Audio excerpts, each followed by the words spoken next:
তাপপ্রবাহের কারণে ঢাকা, চুয়াডাঙ্গা, যশোর, রাজশাহী ও খুলনার সব মাধ্যমিক ও উচ্চ মাধ্যমিক শিক্ষা প্রতিষ্ঠান আজ বন্ধ থাকলেও খোলা ছিল প্রাথমিক বিদ্যালয়।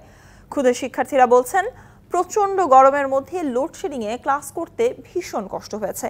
এ অবস্থায় একদিন পর পর স্কুল কলেজ খোলা রাখার পক্ষে অনেকে, যদিও শিক্ষামন্ত্রী বলছেন গরমের কারণে শিক্ষা প্রতিষ্ঠান বন্ধ রাখার মতো পরিস্থিতি হয়নি।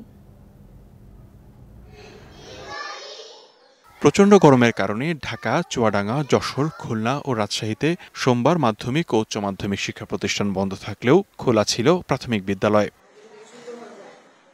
ঢাকার স্কুলে বিশুদ্ধ পানি, স্যালাইনের পাশাপাশি রাখা হয়েছে প্রাথমিক চিকিৎসার ব্যবস্থা। এরপরও গরমের ধকল নিতে পারছে না অনেক শিক্ষার্থী। শুধু শিশু শ্রেণী না, যদি বন্ধ হয় সরকার সবার জন্য ক্লোজ করে দেয়, ঠিক আছে? ছোট ছোট বাচ্চাদের এরকম কষ্ট না দেওয়াই উচিত আমি মনে করি। কয়েকটা বাচ্চা অসুস্থ হয়ে গিয়েছে, আজকেও কয়েকটা বাচ্চা অসুস্থ হয়েছে গরমে।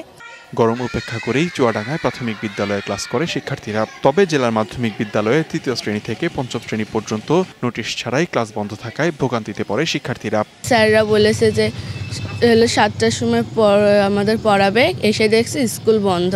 গরমের মধ্যেও আমরা স্কুলে এসেছি, ক্লাস হচ্ছে, আমরা ক্লাস করছি। গরমে অনেক সমস্যা হচ্ছে, তা হলেও তো আমাদের পরীক্ষার জন্য পড়তে হবে। যশোরে প্রচণ্ড খরায় হাঁসফাঁস জনজীবন। এর মাঝে প্রাথমিক বিদ্যালয়ে ক্লাস করতে এসে লোডশেডিং এর কারণে নাজেহাল ক্ষুদে শিক্ষার্থীরা।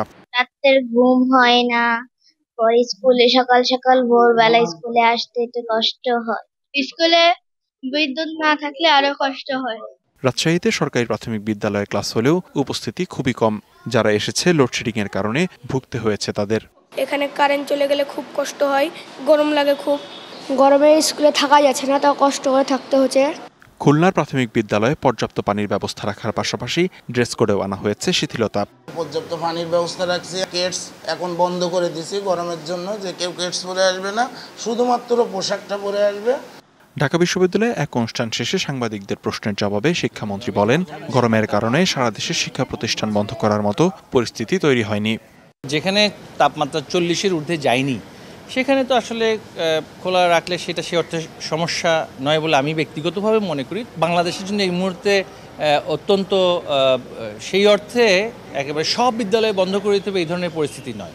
যে সমস্ত জেলায় বন্ধ করার কথা বলা হয়েছে সেখানে যথাযথভাবে ব্যবস্থা নেওয়া হচ্ছে কিনা সেটা আমরা দেখব। অসহনীয় গরম থেকে বাঁচতে এক পশলা বৃষ্টির অপেক্ষায় দেশবাসী। লিখট কাতি ভৌমিক, ডিবিসি নিউজ ডেস্ক।